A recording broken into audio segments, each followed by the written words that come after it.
ఉన్నది ఆర్మూరులోన సిద్ధం గమ్మన్నడు మన రాకేశల్లా.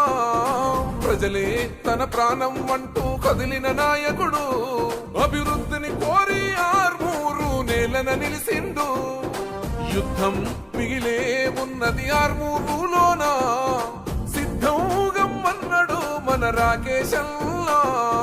ప్రజలే తన ప్రాణం అంటూ కదిలిన నాయకుడు, అభివృద్ధిని కోరి ఆర్మూరు నేలన నిలిసిండు.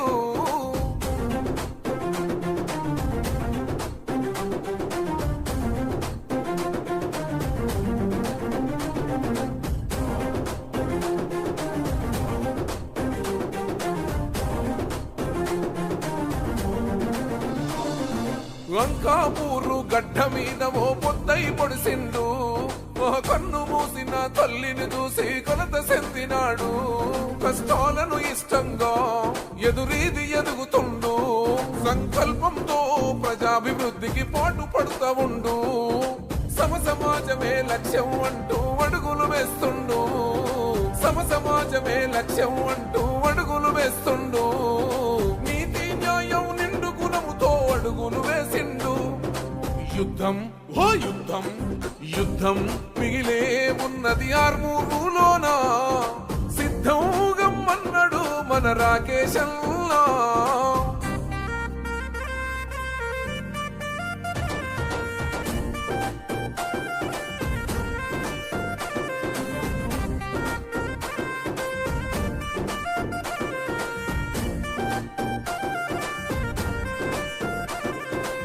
ఎంత పాలన గంతం చేయగ నడుము సుట్టినాడు, పేరుకున్న ఈ పెత్తనాలను గద్దెదించుతాడు.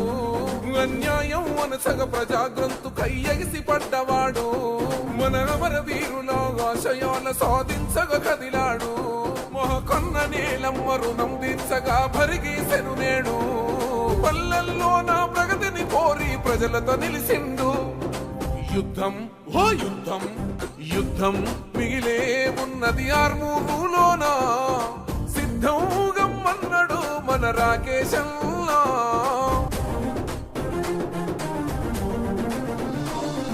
పై చదువులను ప్రోత్సహిస్తూ దేశాలకు పంపాడు, నిరుపేద బిడ్డలకు అండగా ఉంటూ వెలుగై సాగాడు. రూపాయికి వైద్యం అందించడమే తన లక్ష్యం, నిరుద్యోగులకు ఉపాధి చూపిన దయాగల్లవాడు. మంచిని కోరే మేలును చేసే కరుణగల్లవాడు, మంచిని కోరే మేలును చేసే కరుణగల్లవాడు. కన్నీళ్ల కంచెలను తెంచేయంగా ఆర్మూరు కదిలింది. యుద్ధం ఓ యుద్ధం యుద్ధం మిగిలే ఉన్నది ఆర్మూరులోన సిద్ధం గమ్మన్నడు మన రాకేశల్లా. ఉన్నది ఆర్మూరులోన సిద్ధం గమ్మన్నడు మన రాకేశల్లా. ప్రజలే తన ప్రాణం అంటూ కదిలిన నాయకుడు, అభివృద్ధిని కోరి ఆర్మూరు నేలన నిలిసిండు. యుద్ధం మిగిలే ఉన్నది ఆర్మూరులోన సిద్ధం గమ్మన్నడు మన రాకేశల్లా.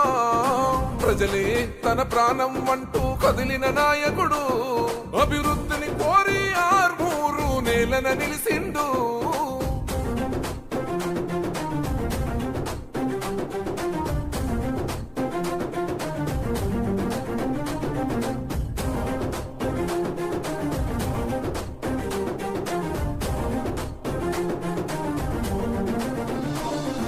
లంకాపూరు గడ్డ మీద ఓ పొద్దై పొడిసిండు, కన్ను మూసిన తల్లిని చూసి కొలత చెందినాడు. కష్టాలను ఇష్టంగా ఎదురీది ఎదుగుతుండు, సంకల్పంతో ప్రజాభివృద్ధికి పాటు పడుతూ ఉండు. సమాజమే లక్ష్యం అంటూ అడుగులు వేస్తుండు, సమాజమే లక్ష్యం అంటూ అడుగులు వేస్తుండు. నీతి న్యాయం నిండు గుణముతో అడుగులు వేసిండు. యుద్ధం ఓ యుద్ధం యుద్ధం మిగిలే ఉన్నది ఆర్మూరులోన సిద్ధం గమ్మన్నడు మన రాకేశల్లా.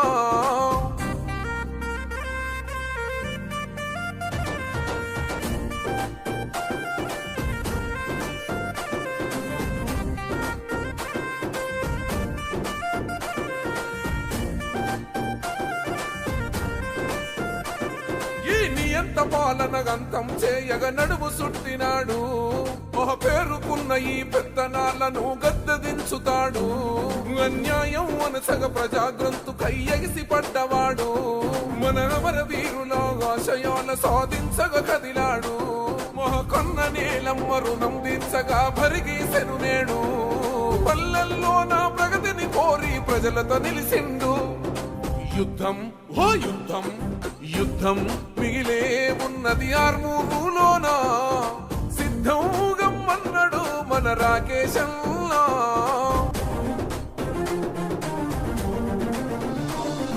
పై చదువులను ప్రోత్సహిస్తూ దేశాలకు పంపాడు నిరుపేద బిడ్డలకు అండగా ఉంటూ వెలుగై సోగాడు రూపాయికి వైద్యం అందించడమే తన లక్ష్యం నిరుద్యోగులకు ఉపాధి చూపిన దయాగల్లవాడు మంచిని కోరే మేలును చేసే కరుణగల్లవాడు మంచిని కోరే మేలును చేసే కరుణగల్లవాడు కన్నీళ్ల కంచెలను తెంచేయంగా ఆర్మూరు కదిలింది మండలంలో గ్రంథాలయం శంకుస్థాపన కార్యక్రమం చేసిన గ్రంథాలయం చైర్మన్ అంజరెడ్డి ముఖ్యంగా గ్రామ సర్పంచ్ లింగన్న గారి మరి వార్డు మెంబర్ స్థానిక కాంగ్రెస్ బీజేపీ మిగతా పార్టీల నాయకులందరికీ ప్రత్యేకంగా శుభాకాంక్షలు. చాలా రోజుల తర్వాత గ్రంథాలయ విలువ ఇప్పుడు ప్రజలకు వేయాల్సిన అవసరం ఉంది. రాను రాను విలువలు మర్చిపోతున్న ఈ యువతకు ఈ గ్రంథాలయం వల్ల చాలా ఉపయోగం ఉంటుంది. ఎంతో కష్టపడి మన అంజిరెడ్డి రాజారెడ్డి తన సొంత గ్రామంలాగా నందిపేట పిల్లే లింగన్న వాళ్ళందరూ కలిసి 45 లక్షల రూపాయలు శాంక్షన్ చేయడం జరిగింది. ప్రత్యేకంగా అంజిరెడ్డి రాజారెడ్డి అన్న గారికి ధన్యవాదాలు. మరియు ఇది తొందరలోనే కంప్లీట్ చేసి త్వరలో ప్రజలకు అందుబాటులో యువతకు అందుబాటులో తీసుకొచ్చేసి యువత కూడా సద్వినియోగం చేసుకోవాలి. మరి ముఖ్యంగా నందిపేటలో త్వరలోనే శాంక్షన్ కాబోయే మినీ స్టేడియం ఇప్పుడే మినీ స్టేడియం ప్రపోజల్ పెట్టాము. మ్యాక్సిమం 90% శాంక్షన్ చేయడానికి అవకాశాలు పెట్టాం. ఆల్రెడీ R&B గెస్ట్ హౌస్ కూడా ఫైనాన్స్ మినిస్టర్ బట్టి విక్రమార్క దగ్గర ఉంది. అది కూడా 2,70,00,000తో R&B గెస్ట్ హౌస్ కూడా ఫైనల్ అయిపోయింది. త్వరలోనే నందిపేటకు ఏదైతే ఇక్కడ ఉన్న నందిపేటని ఒక అభివృద్ధి చెందిన పట్టణాలుగా తీర్చిదిద్దాల్సిన అవసరం ఉంది. ఈరోజు ఇంతకుముందున్న నందిపేట వేరు, ఇప్పుడున్న నందిపేట వేరు. ఈ నందిపేట ఇంకా చాలా హంగులు కావాలి, చాలా సౌకర్యాలు కావాలి. ఒక మినీ స్టేడియం కావచ్చు, లేదు ఫస్ట్ డిపో మీ అందరికీ తెలుసు, తెలంగాణ అసెంబ్లీలో మాట్లాడడం జరిగింది. దానికి గౌరవనీయ మంత్రివర్యులు ఎండి గారు రిప్లై ఇచ్చారు. రానున్న రోజులలో మేమన్నా డిపో స్థలం వాడుకుంటామంటే లేదు, ఇది ఎలక్ట్రికల్ డిపో ఇస్తాం ఫ్యూచర్లో అని చెప్పారు. రానున్న రోజులలో డీజిల్ పెట్రోల్ ఎటువంటి వెహికల్స్ వాటిస్తూ ఫ్యూచర్లో ఈవీ బస్సులు వస్తాయి కాబట్టి నందిపేట డిపోని వాడుకుంటాము, ఈవీ బస్ డిపోగా వాడుకుంటామని చెప్పారు. కాబట్టి త్వరలోనే గౌరవనీయ ముఖ్యమంత్రితో కూడా ట్రై చేస్తున్నాం రావడానికి. నందిపేటకు కొన్ని శాంక్షన్ చేసే వర్క్స్ ఉన్నాయి కాబట్టి ఇంకా ప్రజలు కూడా ఒక రాజకీయ విభేదాలు మర్చిపోయి నందిపేట గ్రామానికి అందరు కలిసి మనం అభివృద్ధి చేయాలని కోరుతున్నాం.